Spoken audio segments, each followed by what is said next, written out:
This was a failure on the part of the United States Secret Service. The acting director of the Secret Service, Ronald Rowe, said a lot went wrong on July 13th. When a communication breakdown and the Secret Service relying too much on local law enforcement allowed a gunman to get an unobstructed view of former President Donald Trump, nearly killing him.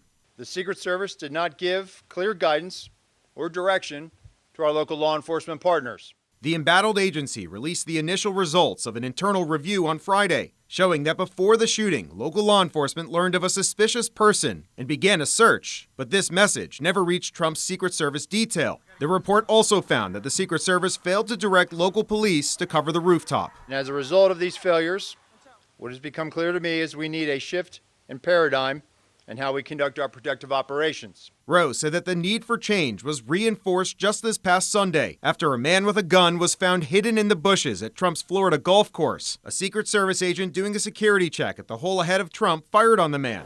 Take 2 steps to your right! Prompting him to run away before he was caught by police. The FBI is calling this an apparent assassination attempt. No shot was fired at the former president.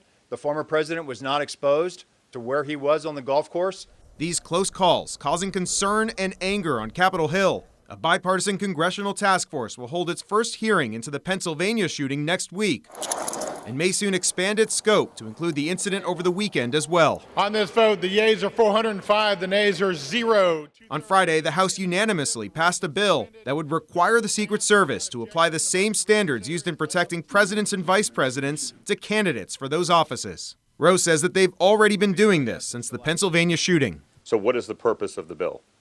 I don't know. You'd have to ask members of Congress that. And Rowe has been calling for increased funding and resources so that the Secret Service can hire more agents, all to address what he calls the new reality of political violence.